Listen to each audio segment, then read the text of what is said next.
The first time Mary saw the empty plot on Willow Street, she imagined laughter echoing in its walls. She was 53, freshly widowed and weary from decades of teaching. Her husband Robert had left her a modest pension and a dream. Build something that will last Mary, something for Daniel. So she did. Every paycheck she saved, every extra tutoring job she took, every weekend she spent planning, it was all for Daniel, her only child. By 60, she had built a charming two-story home with pale blue shutters and a white porch swing. When Daniel graduated college, she proudly handed him a key. "This is your home too," she said, smiling. "Our family's home." Daniel had hugged her tight. "You're the best, Mom. One day, when I get married, we'll all live here." Chapter 1. The Gift That Became a Cage Together. That day came sooner than she expected. When Daniel brought home Clara, a poised, elegant young woman with perfect hair and an expensive perfume, Mary felt an instant warmth. Clara seemed kind, thoughtful, and full of laughter. She insisted on helping Mary in the kitchen, called her Mom, and spoke of family as if she understood its sacredness. For the wedding gift, Mary redecorated the house, giving the newlyweds the master bedroom and taking the smaller one herself. "You're young," she said. "You need space." But soon after they married, small cracks began to appear. Clara replaced the floral curtains Mary had sewn with sleek gray blinds. Family photos disappeared from the living room, replaced by abstract art pieces.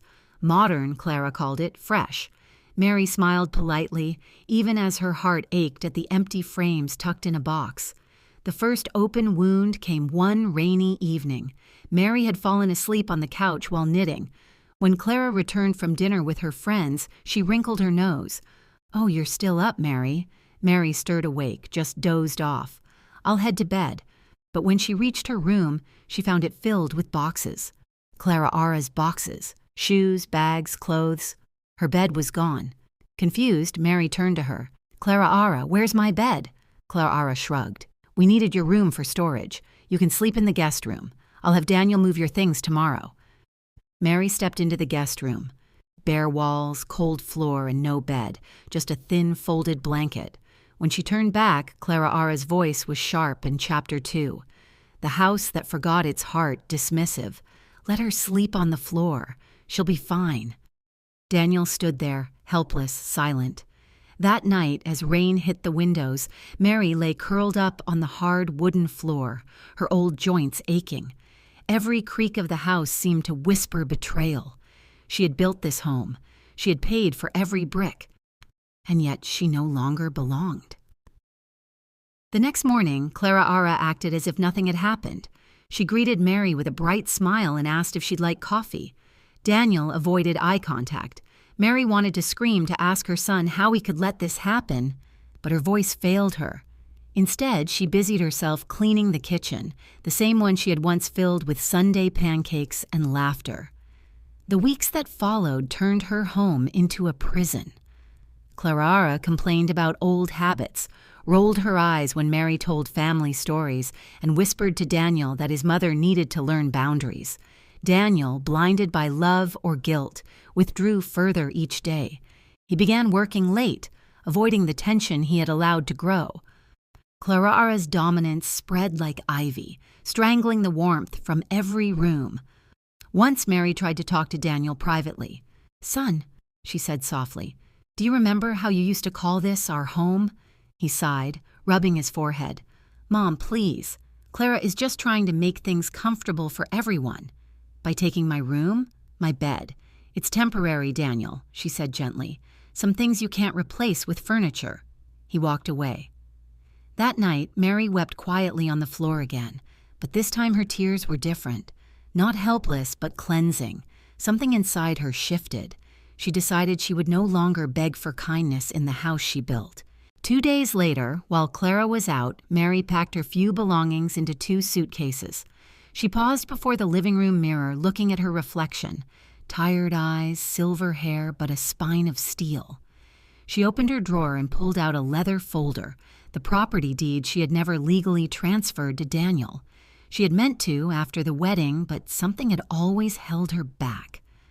Perhaps fate had whispered, Chapter 3, "The debt of kindness, keep it." When Daniel came home that evening, she was at the door. "Mom, what's going on?" he asked. Mary smiled softly. "I'm leaving, Daniel. You both need space." He frowned. "You don't have to. I do." She interrupted gently because this house forgot who built it, and she walked out, closing the door quietly behind her. Months passed. Mary found a small apartment near her church. It wasn't much cracked walls, squeaky floorboards, but it was peaceful. She started volunteering at a local shelter, tutoring kids, and planting flowers on her balcony.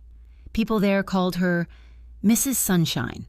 Her heart still ached, but not with bitterness. She prayed for Daniel every night. Meanwhile, Clara turned the house into her kingdom. She hosted dinner parties, bought new furniture, and even bragged to neighbors that Daniel's mother left us her house as a gift. But when the property tax notice arrived, Clara tossed it aside. "It's just a clerical thing," she said. "Mary probably forgot to update the address." Then came another. The red stamp on the envelope screamed final notice. Daniel began to worry. He called the tax office only to hear words that turned his stomach. "Sir, the property is still under Mrs. Mary Roberts. Payments are 3 months overdue."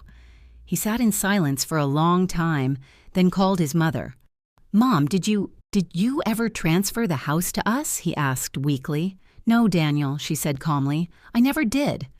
Clara grabbed the phone. "Mary, this is ridiculous, you said. I said it was yours to live in." Mary replied evenly. "Not yours to own." Clara's voice cracked with panic. "You can't just take it back." "I can," Mary said softly, "because I paid for every inch of that floor you told me to sleep on." The line went silent. Within weeks, Daniel received a legal notice, eviction pending. Mary had filed to reclaim her property. Neighbors began whispering. Clara's friends stopped visiting. Daniel pleaded with Mary to reconsider. Chapter 4, the floor reversed, but she only said, "Sometimes lessons must be lived, not told." When Mary arrived at Willow Street again, she didn't come with anger. She came with grace. Daniel stood outside, eyes red.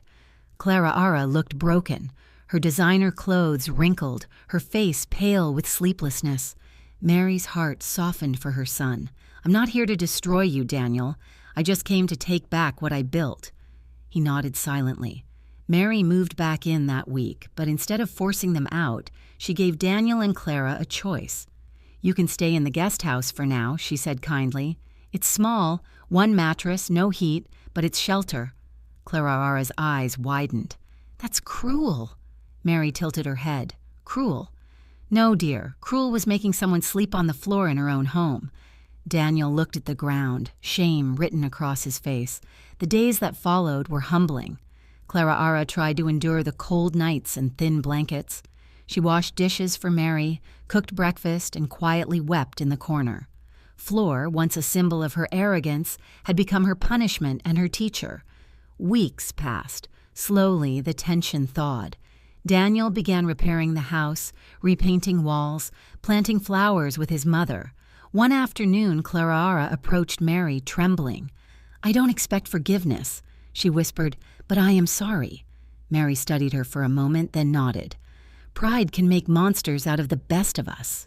I epilogue. "Forgiveness and peace forgive you, but I will never forget."